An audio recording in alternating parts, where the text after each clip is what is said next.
일 후에 내가 보니 하늘에 열린 문이 있는데 내가 들은 바 처음에 내게 말하던 나팔 소리 같은 그 음성이 이르되 이리로 올라오라. 이후에 마땅히 일어날 일들을 내가 네게 보이리라 하시더라. 내가 곧 성령에 감동되었더니 보라 하늘에 보좌를 베풀었고 그 보좌 위에 앉으신 이가 있는데 앉으신 이의 모양이 벽옷과 홍보석 같고 또 무지개가 있어 보좌에 둘렸는데 그 모양이 녹보석 같더라. 또 보좌에 둘려 24 보좌들이 있고 그 보좌들 위에 24 장로들이 흰옷을 입고 머리에 금관을 쓰고 앉았더라. 보좌로부터 번개와 음성과 우레소리가 나고 보좌 앞에 켠 등불 7이 있으니 이는 하나님의 7 영이더라. 보좌 앞에 수정과 같은 유리바다가 있고 보좌 가운데와 보좌 주위에 4 생물이 있는데 앞뒤에 눈들이 가득하더라. 그 첫째 생물은 사자 같고 그 둘째 생물은 송아지 같고 그 셋째 생물은 얼굴이 사람 같고 그 넷째 생물은 써나가는 독수리 같은데 4 생물은 각각 6 날개를 가졌고 그 안과 주위에는 눈들이 가득하더라. 그들이 밤낮 쉬지 않고 이르기를 거룩하다 거룩하다 거룩하다 주 하나님 곧 전능하신 이여 전에도 계셨고 이제도 계시고 장차 오실 이시라 하고 그 생물들이 보좌에 앉으사 세세토록 살아계신 이에게 영광과 존귀와 감사를 돌릴 때에 24 장로들이 보좌에 앉으신 이 앞에 엎드려 세세토록 살아계신 이에게 경배하고 자기의 관을 보좌 앞에 들이며 이르되 우리 주 하나님이여 영광과 존귀와 권능을 받으시는 것이 합당하오니 주께서 만물을 지으신지라 만물이 주의 뜻대로 있었고 또 지으심을 받았나이다 하더라. 하나님의 말씀입니다. 하나님께 감사합니다. 방금 읽었던 요한계시록의 이 말씀은 매우 이제 신비적인 묵시로 되어 있습니다. 상징적 내용이 가득 차 있습니다. 이 전체 내용에 대한 자세한 구절구절의 강의는 후에 요한계시록 할 때 풀어가기로 하고 오늘 우리가 이제 살피는 것은 하나님의 창조주의 권능이 어떻게 이 묵시적 표현 속에 드러났는가를 보게 되면서 하나님의 전능성에 대해서 생각을 하려고 합니다. 웨스민스터 신앙고백에서 2장 1항에 나와 있는 그 내용의 고백들에 관한 하나님에 관한 많은 설명들 가운데서 오늘은 전능하신 하나님에 대해서 말씀을 드리고자 합니다.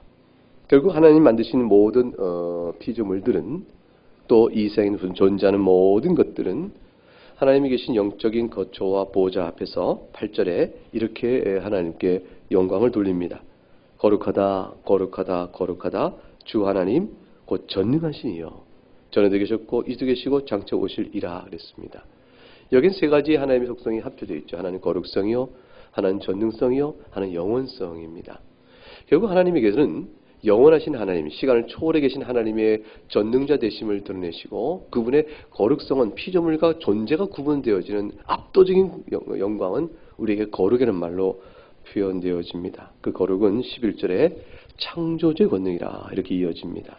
우리 주 하나님이여 영광과 존귀와 권능을 받으신 것이 합당하오니 주께서 만물을 지으신지라 만물이 주의 뜻도 있었고 또 지으심을 받았더라. 창조주 하나님이여 또 창조하신 만물을 보존하시는 하나님의 능력을 전능함 이렇게 이제 표현하고 있습니다. 하나님께서 전능하지 않으시다면 우리는 하나님을 믿을 필요가 없습니다. 우리는 어떤 뛰어난 어떤 사람을 믿는 것이 아니고 어떤 제법 우리가 생각하는 것보다 훨씬 더 큰 능력 있는 자를 따르고 믿고 신이라고 경배하는 것이 아니고 전능하신 하나님을 우리가 신이라 믿습니다. 하나님의 전능성이라는 내용을 우리가 이제 어려서부터 가르치고 또 배우고 실행하다 보면 우리는 늘 이 세상 살면서 불평과 또 어려움과 또 난관 또는 희망적인 일들이 이루어지지 않을 때의 좌절 이런 것과 경험하면서 항상 묻는 질문이 이렇게 있게 되어집니다. 하나님 만일 전능하시다면 왜 세상을 한 번에 바꾸지 않으실까? 하나님께서 전능하시다면 왜 모든 악인들을 다 한꺼번에 멸하지 않으실까? 왜 하나님께 전능하시다면 왜 다들 믿는 사람들이 한 번에 다 믿게끔 나오지 않을까? 하나님이 전능하시다면 왜 이런 일들이 있을까? 했던 우리 많은 질문들이 신앙 속에서 쏟아져 나올 수가 있습니다. 그와 관련해서 하나님이 전능하시다는 말의 의미를 우리가 고백할 때 어떤 의미를 갖고 있고 그것은 우리의 신앙의 개개인에 어떻게 적용이 되는 것인가 하는 것까지 오늘 특별히 말씀을 상고하고 나눕니다. 첫 번째, 우리가 신앙생활할 때 우리 하나님에 대한 고백은 전능하시다는 고백에서 조금도 물러나면 안 됩니다. 하나님은 전능하십니다. 그런데 하나님이 전능하시다는 것은 이 3가지 이치를 좀 생각하면서 생각해야 돼요. 하나님이 전능하시다. 그러므로 그 뒤에 전능함을 풀어가는 거죠. 하나님은 전능하십니다. 그러므로 하나님께서는 자신이 원하신 바는 무엇이든 하십니다. 그 전능함이 첫 번째 관련된 의미입니다. 하나님은 전능하십니다. 그러므로 하나님께서는 자신이 원하신 바는 무엇인지 행하십니다. 하나님은 전능하십니다. 그렇기 때문에 자신이 원하신 바는 무엇이든 하실 뿐더러 자신이 생각하기에 하나님 생각에 가장 지혜로운 방법이다 하는 대로 행하실 수 있는 분이에요. 하나님께서는 자신이 원하는 대로 무엇을 행할 수 있고 그 원하는 바를 자신이 생각하기에 가장 지혜로운 방식대로 하실 수 있는 분이에요. 그가 지혜로운 방법은 이것이다 싶은데 그 지혜를 따라 못하실 분이 아니에요. 그의 지혜를 따라 무엇이든지 할 수 있는 분입니다. 그의 지혜를 따라 원하는 바를 무엇이든 할 수 있는 분이요. 세 번째는 지혜를 따라 무엇이 원하는 바를 하시는데 그렇기 때문에 원하는 바와 그의 지혜는 항상 하나님이 어떤 분이신가와 맞물려 있어요. 그래서 하나님은 선하신 분이므로 그가 원하시는 것도 선하고 지혜도 선하시니 그의 본성, 성품에 따라 무엇이든 행하시는 분입니다. 그러니까 하나님께서 원하시는 바와 지혜가 악하거나 어두운 것을 행하실 수가 없어요. 가장 지혜로운 방법은 단칼에 비하는 것이다. 이렇게 어떤 방법을 동원하셔서 그렇게 행하지 않으십니다. 하나님의 지혜에 허락되지 않기 때문이죠. 또 악을 행함으로 더 큰 효과를 볼 수 있다라는 걸 행하지 않으십니다. 왜냐하면 하나님은 악을 방편으로 쓰지 않으시기 때문에 그렇습니다. 하나님이 의도적으로 악을 행하여 목적을 이루신 분이 아닙니다. 악한 일이 있는 경우를 허용하셔 선으로 가꾸시는 하시지만 하나님 자신이 악을 발휘하여 악을 의도로 악한 일을 창초하여 그렇게 일을 해가시지 않으십니다. 그러니까 하나님은 전능하셔서 그가 무엇이든 원하는 바를 그의 지혜에 따라 그러나 그의 본성에 따라 하실 수 있다라고 말할 때 우리가 하나님의 전능하심 이렇게 말합니다. 그러니까 하나님께서는 악을 행하실 수 없으잖아요. 악을 행하시지 못하니까 악을 못하시는 절반의 하나님이시죠. 하나님은 선도 다 하실 수 있고 악도 다 하셔야 전능함이시죠. 이렇게 말하는 것은 궤변이에요. 그 논리적으로는 악의 영역, 선의 영역이 있으니까 이 둘 다 하실 수 있다라고 생각하는지 모르지만 그거는 궤변이요 사변적 안에서의 이야기고 실제 우리 하나님께서는 선으로 무엇인지 하실 수 있는 분이시지 악을 행하지 못한다요 무능하다, 전능하지 않다 이렇게 말하면 안 되는 그런 것입니다. 하나님께서 거짓말 하실 수 있나요? 거짓말 못 하십니다. 그러니까 우리보다 능력이 적으시네요. 그렇게 말하면 안 되는 입니다. 너무 간명한 이치인 것이죠. 하나님께서는 거짓말 하실 수 없기 때문에 우리는 무엇을 믿을 수 있죠? 그런 능력의 부족. 하나님께 거짓말할 수 있는 능력이 없다라는 사실은 그의 성품에 따라 하나님은 그 약속을 반드시 지키시는 신실한 분이라는 성품과 맞물려 약속을 이루시는 하나님의 능력을 또한 믿을 수 있게 되어지는 것입니다. 디도서 1장 1절부터 3절 말씀을 보게 되면 이렇게 말씀이 나오죠. 신약성경 디도서 1장 1절부터 3절 말씀.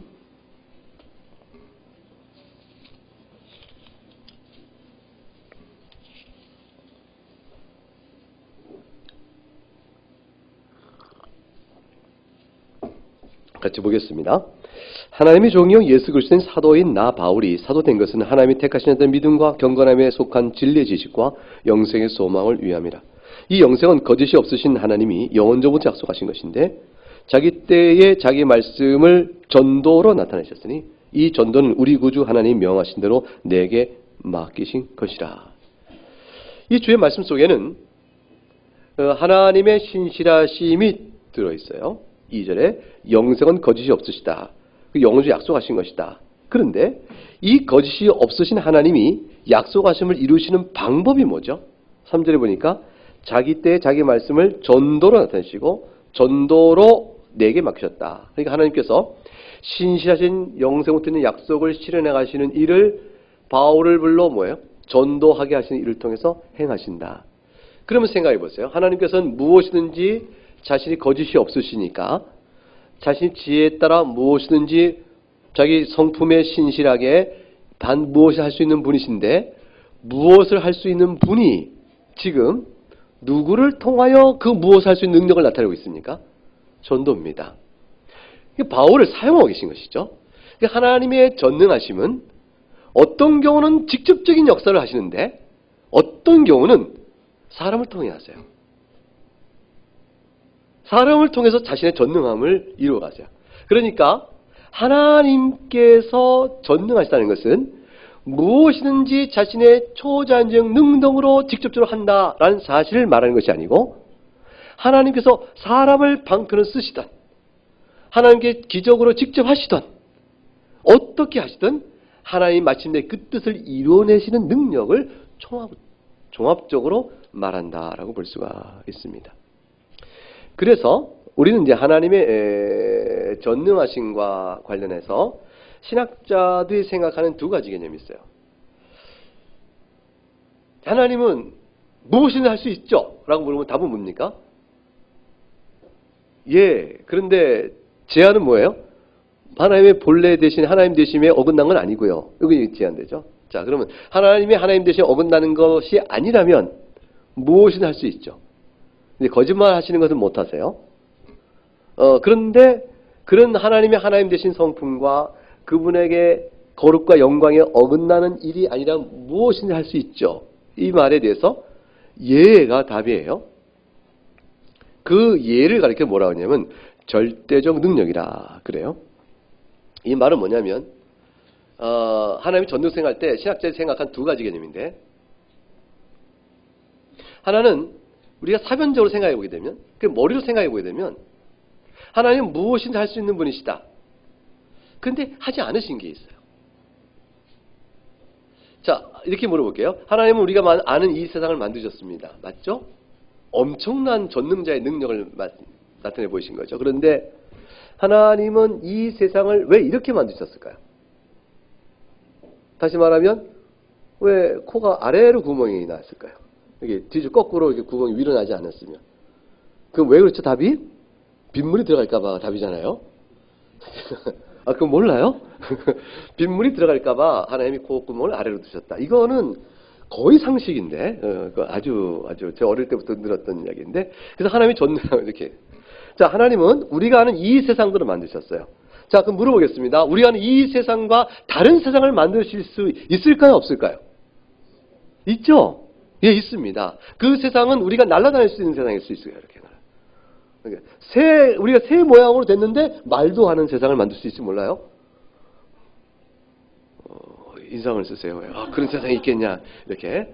그래서 얼굴이 두 개인 세상 별로 달갑지 않지만 사람을 얼굴로 둘로 만들고 팔은 6개를 만들고 다리에는 날개가 이렇게 있고 뭐 이렇게 이런 거를 만들고 사람이라 하실 수도 있겠죠. 하나님께서는 우리가 알고 있는 이 세상과 똑같은 세상을 만드실 의무가 없으세요. 하나님은 자신의 능력으로 얼마든지 이 세상과 다른 세상을 만들 수 있고 그 다음에 이 세상 같은 세상을 하나가 아니라 수백 개 수천 개도 만드실 수 있어요. 하나님은 무엇이든지 할 수 있어요. 하나님의 거룩과 영광과 그의 성품에 어긋나는 일이 아니면 그가 하나님의 절대 능력이에요. 마태복음 3장에 가게 되면 세례 요한이 바리새인들과 사두개인들이 세례 베푼도 오는 걸 보고 뭐라고 말합니까? 무슨 자식들아 그럽니까? 독사의 자식들아 그래요. 그 뒤에 이런 말이 뭐예요? 누가 너희를 가르쳐?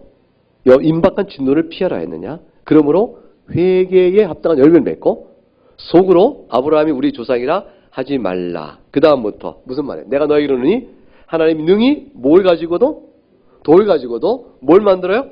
아브라함의 자손을 되게 하시리라 그랬어요. 돌 가지고도 아브라함 자손이 되게 하시리라. 세례 요한은 거짓말했나요? 하나님의 능력에 대해 진실을 말했나요? 진실이죠. 그렇게 믿으시죠? 그런데 실제로 돌 가지고 하나님이 아브라함 자손 만든 일이 이 세상에 있나요? 없나요? 그럼 하나님은 무능하신 건가요? 세례 요한이 거짓 증언했나요? 그럼 뭐예요? 돌 가지고 하나님 능력을 아브라함을 만들지 않으시는데 돌이 말하고 막 이렇게 생각하고 그러면 되겠어요? 지금 무슨 말이냐면 세례 요한은 하나님께서 원하시면 돌 가지고 아브라함의 자손이 되게 하실 수 있다. 이건 절대 능력이에요. 그런데 하나님께서 이 세상에선 이 돌 가지고 아브라함의 자손을 만드는 일은 행하지 않으세요. 그러면 행하지 않으시면서도 전능하신 것은 무엇이냐? 거기에 절대적으로 하실 수 있으나 하지 않는 일 말고 하나님이 이미 행하시는 일 가운데서 그 그 가운데 모든 걸 하시는 일, 그 모든 걸 하시는 능력, 그런 능력 개념을 생각해냈어요. 그게 뭐냐면 이미 만드신 창조 질서 안에서 하나님이 하시는 일, 그게 질서적 능력 이렇게 얘기해요. 이 질서적 능력은 하나님이 뜻하신 바를 이 땅에 펼쳐가시는 섭리 가운데 우리가 경험되어지고 고백되어지는 하나님의 능력입니다. 그러니까 어떤 것들이 있어요? 하나님의 섭리 가운데서 하나님 뜻하신 것을 쭉 나타내 펼쳐 보이심으로 일어나는 능력. 자, 이렇게 생각해 보십시다. 예수님이 시험 받으셨어요. 광야에 시험 받으셨을 때 마귀가 와서 굶주리시니까 돌을 가지고 뭐를 만들려고 그랬어요? 떡을 만들어 먹으라. 떡을 만들어. 예수님이 하셨어요? 안 하셨어요? 안 하셨습니다. 근데 돌을 가지고 떡을 만들면 무엇이 증거가 된다고 마귀가 예수님에게 시험했죠? 하나님의 아들이 아니냐. 하나님의 아들일진데 돌과 떡을 만들어. 이것은 돌과 떡을 만드는 하나님의 절대 능력이 너에도 있느냐 이렇게 물으신 거죠. 신학적으로 얘기하면 절대 능력이에요. 돌을 가지고도 떡을 만드실 수 있습니다. 하나님은 절대 능력이 있으세요. 그런데 그걸 행치 않으십니다. 행치 않으신 것은 뭐냐면 질서 안에서의 능력을 말하는 거예요. 질서적 능력은 돌과 떡을 만드는 걸 통해서 전능함을 나타내는 것이 아닙니다. 절대 능력 안에서는 돌과 떡을 만들고 전능을 나타낼 수 있지만 그게 창조를 하신 거죠. 사람을 뭘 갖고 만드셨어요? 흙. 이거는 절대 능력이에요. 근데 지금은 사람을 만드실 때 뭘로 만드시죠? 흙을 안 만드세요. 지금 사람 어떻게 번식시키세요? 생육하여서 번식. 부모의 생육을 통해서 사람을 만드시지 하나님께서 여러분 아세요? 이 광교서 뒷산에 가게 되면 흙으로 만든 사람이 쫙 있는 거 하나님께서 매일마다 흙으로 또 하나씩 만드세요 이렇게. 그게 있는 거 아세요? 그거 알면 이단이에요. 제가 자주 다니는데 하나도 못 찾아요. 제 눈앞에 왔다 갔다 거리는 사람들은 전부 다 물어보면 부모가 있어요. 하나님은 이 세상에 있는 60억 70억인가 지금 지구사 인구가 도대체 몇입니까? 이 많은 인구들이 전부 부모 없이 태어난 사람 아무도 없어요. 하나님은 첫 번째 아담만 흙으로 만드셨고 하와도 아담의 몸의 일부를 취하여 만드셨고 그 외엔 전부 다 아담과 하와의 생육 과정을 통해서 나오도록 하셨어요. 이 생육 과정을 통해 사람이 나오도록 만드셔가는 것을 전부 다 질서적 능력이에요. 하나님께서 원하시는 사람을 만들 수 있으나 그 질서를 따라 만드세요.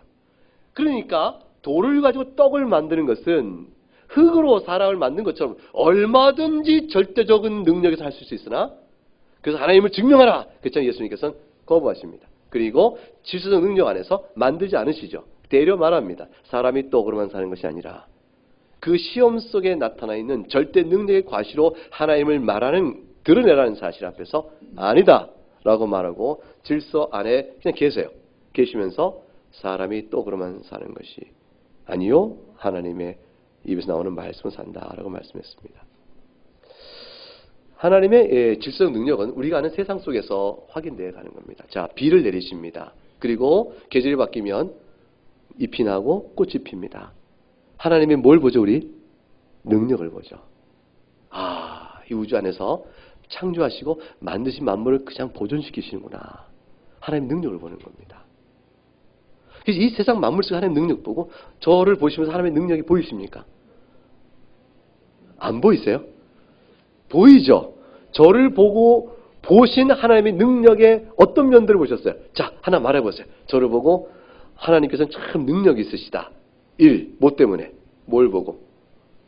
수민이 뭘 봤어요? 응? 참 멋있다. 뭐 잘생겼다. 이렇게 얘기해봐. 어쩜 하나님 참 능력이 있으시다. 어떻게 저렇게 멋있게 만드셨냐? 한번 해봐. 제가 수민 스타일이 아닌가 봐요. 수민 스타일이 아니구나. 그렇게. 보세요. 저 사람은 어떻게 저렇게 말을 잡고 아까 먹은 밥 그거밖에 없는데 밥 그거 먹고 제가 에너지 시켜서 생각을 막 돌려서 지금 말을 하고 있고 여러분 듣고 있고 우리 모두가 지금 하나님의 능력을 보고 있는 거죠. 사람의 생명의 능력, 사고의 능력, 살아가는 인격성 이 모든 게 참 신비하잖아요. 우리는 생물체 안에서 특히 인간을 서로 바라보면서 하나님의 능력을 봅니다. 이 질서적 능력에서 보는 거죠. 그러한 것 어떤 위대한 사람이 예술가 예술 쫙 할 때 저 사람 얼마나 많은 훈련을 통해 이렇게 예술하는가 싶지만 동시에 그의 은사가 있잖아요. 그럼 하나님이 그에게 부어진 은사의 능력을 통해 발휘되는 예술적 능력을 보게 되면 야 대단하다. 그러면서 하나님 능력을 또 생각해 보게 되어지죠. 천재성 있는 사람을 보면 특히 그럴 거고요. 이 우주의 신비를 봐도 또 그럴 겁니다. 이 모든 것 가운데 또 하나가 느껴지지. 하나님의 능력이 있는 게 뭐냐면요. 죄인을 구원하신 능력이에요. 어떻게 사람을 저렇게 바꿔버리셨지? 저 사람이 그 사람 맞아? 이렇게 사람을 바꿔버리신 하나님의 능력이 있어요. 이 하나님의 능력은 진짜 요란하게 드러나지 않습니다. 참 숨은 듯 없는 듯하면서 나타나요. 이것도 하나님의 전능성의 부분입니다. 여러분 마침내 우리를 거룩한 자로 완전히 거룩한 자로 만드실 거예요. 한번 생각을 해보세요. 여러분이 죄 없는 완전한 거룩한 자가 된다는 걸 상상을 해보세요. 어떤 모습으로 될 것 같아요? 불가능하죠. 도대체 우리 힘은 자연에서 나올 수 없는 겁니다. 이 자연에서 나올 수 없는 변화를 하나님 우리에게 주실 겁니다. 하나님께서 그 전능성을 드러내세요. 그 가운데서 이 놀라운 한 사람의 영혼을 구원하고 그 사람을 바꿔가시는 그 일을 행하기 위해서 하나님은 얼마나 우리 생각이 지루하며 천천히 그리고 단계를 밟아서 그 일을 행하시는가 생각해 보세요. 때가 참에 예수님이 사람이 되셨어요. 그냥 구원 사건을 이루지 아니하시고 하나님이 사람이 되시는 놀라운 능력을 이루셨어요. 하나님 어떻게 사람이 되시죠? 전능성이에요.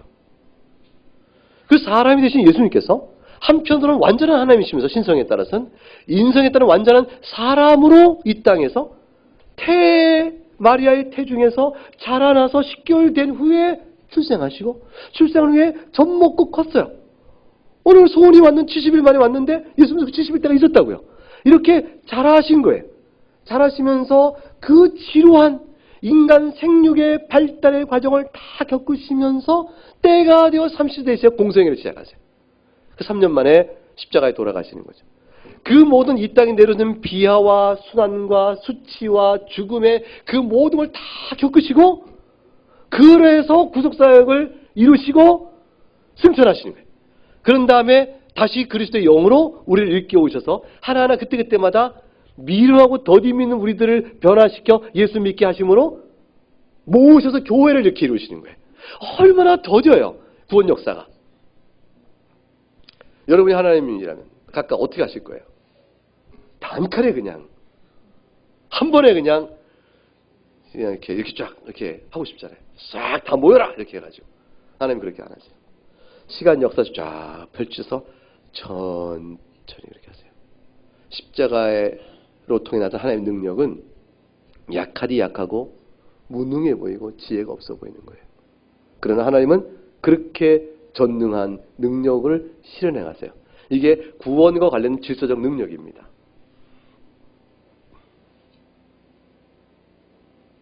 사도 바울 같은 사람은 한 매년 한 10명씩만 세상에 보내면 어떨까요?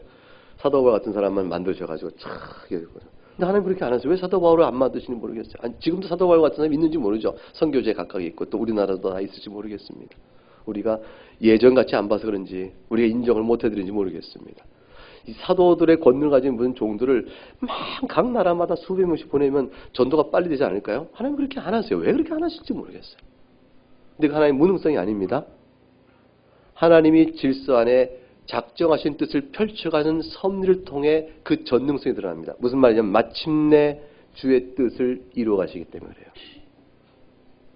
그 자신의 뜻을 이루시는 능력을 그것을 전능성, 질서적 능력 안에 이루시는 전능성. 자연 질서도 그렇고 인간 역사를 다스려가는 능력도 그렇고 구원의 역사를 이루어 가신 것도 하나님의 방편과 정하신 뜻 가운데 이를 목표한 바를 이루시는 것. 그걸 가르쳐 뭐라고 하냐면 전능성이라고 그래요. 하나님의 그 전능성이 있는 겁니다. 고린도후서 1장 18절을 보세요. 고린도후서 1장 18절.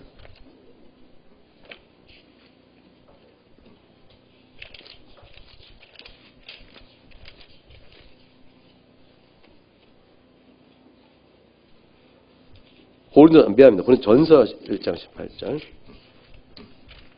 고린도전서 1장 18절. 자, 같이 찾았으면 읽어보겠습니다. 시작. 십자가의 도가 멸망한 자들 미련한 것이요 구원을 받는 우리에게는 하나님의 능력이라 그랬어요. 십자가가 하나님의 능력입니다. 십자가가 하나님의 능력이 될 수 있겠습니까? 이거는 하나님의 부족과 무능력을 설명하는 것 같은데 도리어 십자가 하나님의 능력이 됩니다. 어떻게 그럴까요? 하나님의 질서적 개념에서 그런 거예요. 하나님이 세우신 뜻의 개념에 따라 그런 것입니다. 고린도 후서 13장 4절, 고린도 후서 13장 4절 말씀에 가면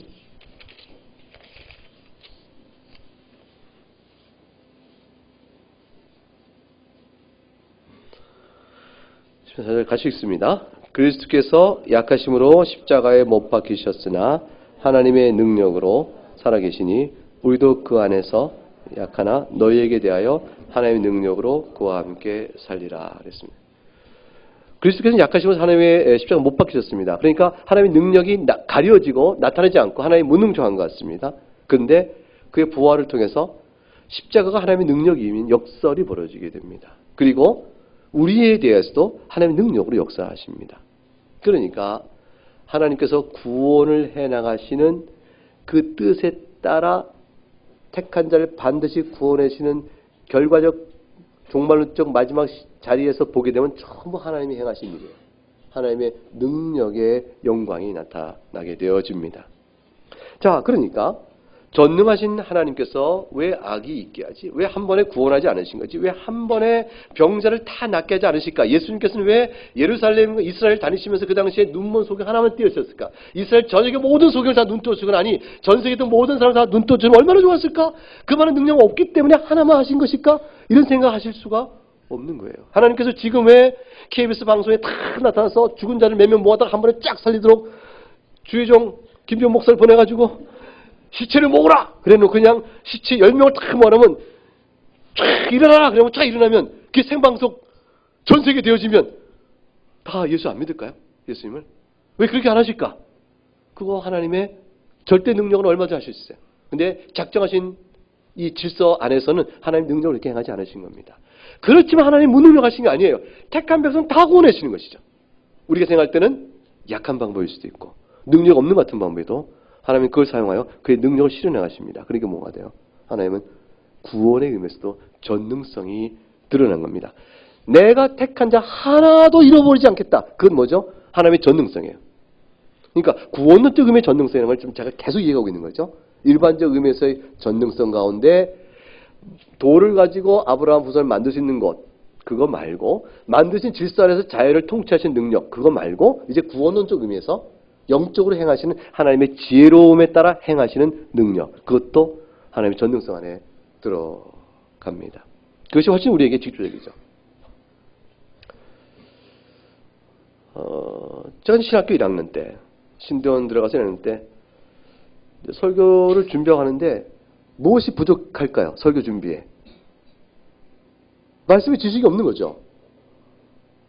그냥 아는 성경 지식이 적고 신학 공부의 지식도 적으니까 설교 준비 한 편이 얼마나 힘이 들겠어요. 막 그러니까 제가 하나님께 기도하면서 뭐라고 했겠습니까? 하나님 이왕에 신학교 독해졌으면 성경 지식 한 권에 한밤에 주시면 얼마나 좋습니까? 그러니까 코도 딱 꽂아놓으면 이게 딱 카피가 되잖아요.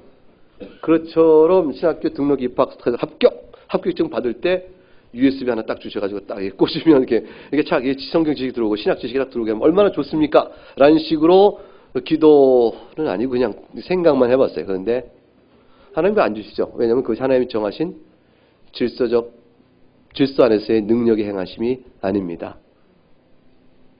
하나님께서는 성경을 읽게 함으로 성경 지식이 얻게끔 하는 것이 하나님의 능력이세요.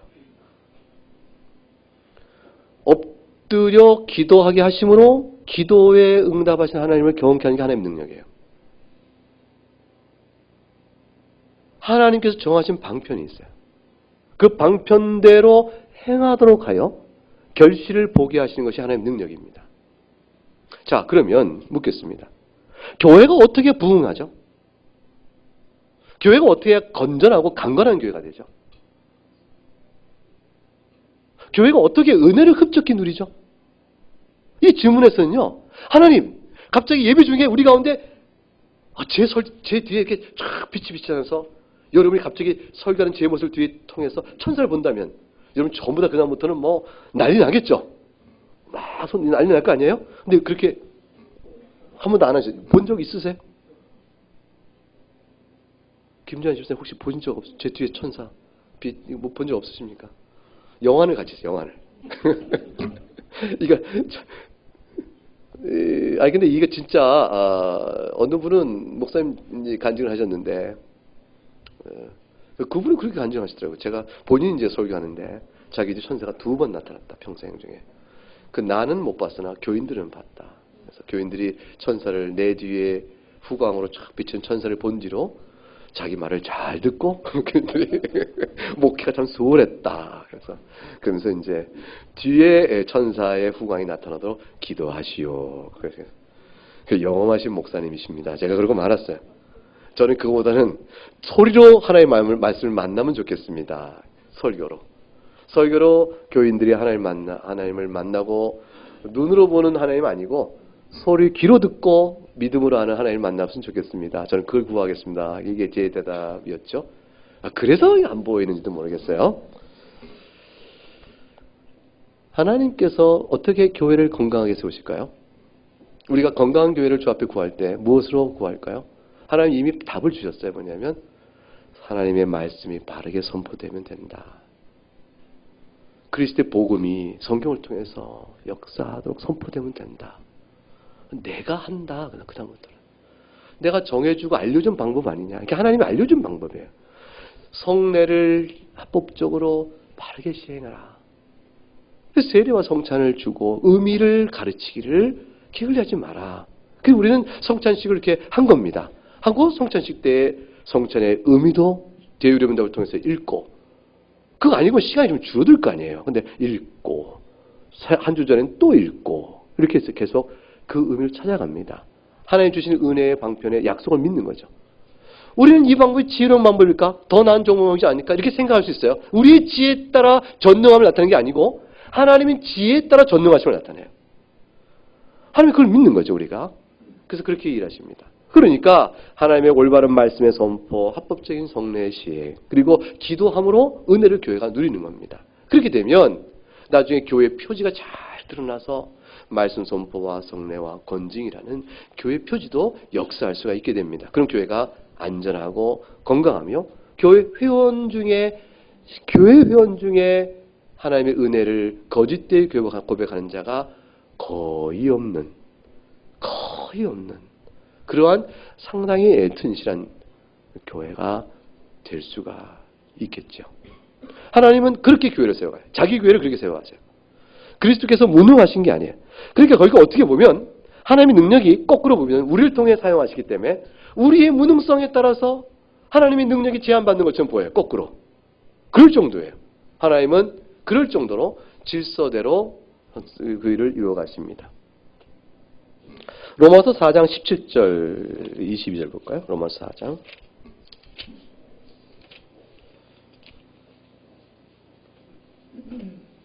17절부터 22절 말씀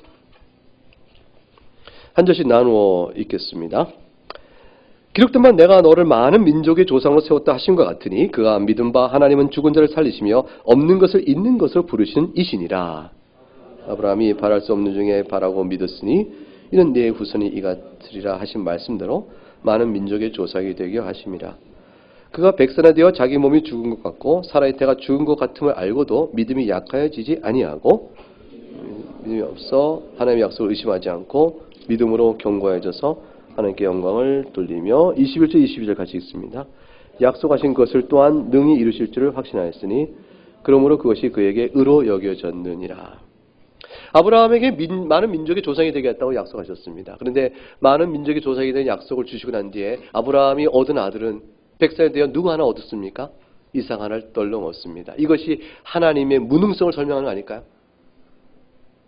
하나님 얼마나 능력이 없으면 결국 백세가 된 아브라함에게 덜렁 아들 하나 딱 주고 약속의 자손이라 이렇게 하고 네 후손이 많을 것이라고 약속을 합니까? 그러면 이건 약속과 실현이 결국 뭐예요? 동떨어진 거 아니에요? 아브라함이 그렇게 상대에 못 받거든요. 많은 자손을. 그러니까 이것은 하나님의 무능성이 아닐까. 그러나 하나님의 전능성입니다. 왜냐하면 약속한 바를 실현해내시는 하나님의 전능성이에요. 그 약속한 바를 실현내시는 하나님의 신실성과 맞물려 전능성이 복음을 믿는 우리의 핵심적 하나님의 성품입니다. 그래서 하나님은 그것을 보여주려고 약속한 바를 반드시 이루신 분을 보여주려고 하나님은 아브라함의 태가 죽을 때까지 놔두신 거예요. 그 사라의 태가 죽을 때까지 놔둔 거죠. 사라가 경수가 끊어져요. 더 이상 어떻게 해요?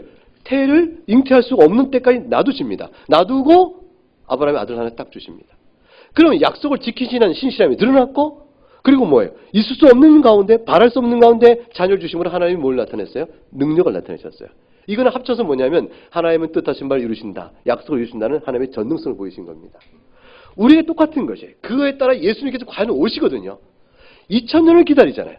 아브라함이 2000년 기다릴 동안에 아브라함의 후손이 된 이삭의 약속의 참된 실체인 그리스도 오신 데까지 2000년이 미뤄졌으니 어떻게 기다려요? 그걸 어떻게 믿어요? 하나님을 약속을 믿을 수 있나요? 하나님의 전능성이 있는가? 하나님이 무능한가? 주무시는가? 생각할 수 있잖아요. 모든 믿음이 의심으로 끝날 수 있거든요. 하나님은 이렇게 그냥 하시는 거예요. 그게 하나님의 전능성의 방식이었어요. 놔두시는 거예요. 그리고 때가 참에 그리스도 오셨습니다. 예수님이 다시 오십니다. 재림하십니다. 예수님 재림 믿으세요? 2000년 동안 안 오셨잖아요. 살아계시면 믿으세요? 약속대로 오신다니까요. 하나님께서 지금 그의 구속사적 맥락 속에 계획하신 바대로, 그 질서대로 그 일을 이루고 하시는 것이. 때가 차면 주님 다시 반드시 오십니다. 전능하신 하나님은 그 능력을 나타내십니다. 천지를 만물을 만드신 하나님은, 역사를 보존하시고 통치하시고 섭리하신 하나님은 그때의 그 능력을 나타내십니다. 여러분의 개인의 신앙도 마찬가지예요. 우리가 성찬할 때 성찬식에 따라서 내가 은혜를 못 받은 사람은 어떻게 한다고 그랬어요? 내가 성찬식을 바르게 참여했나? 성찬식이 임하는 내 내적 태도가 올바랐나? 자기를 점검하고 세밀히 돌아보라 그랬어요. 세밀히 돌아봤는데 양심에 비추어 내 자신이 준비한 일과 다른 일에 게을리한 것이 없거든. 그럼 뭐라고 그랬죠? 잠잠히 때를 기다려라. 그대로 행하며 잠잠히 기다려라 그랬어요.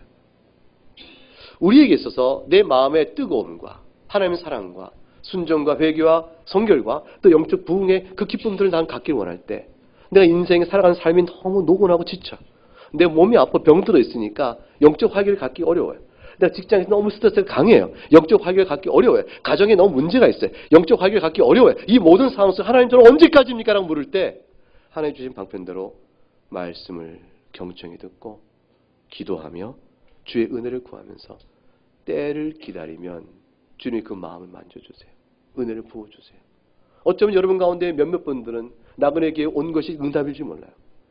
우리 교회에서 오면서 새로운 신앙생활을 해나가면서 여러분 마음속에 감사와 위로가 있고 평안이 있다면 어쩌면 여러분 과거에 가졌던 그 기도에 대한 응답을 지금 받은 거죠.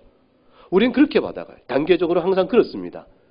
그렇게 받아가는 과정 속에서 하나님이 여러분을 사랑하시고 여러분 반드시 붙드시는 보호의 신앙을 지키고 실족치 않도록 보호하시는 손길의 능력을 지금 실행하고 계신 것이죠.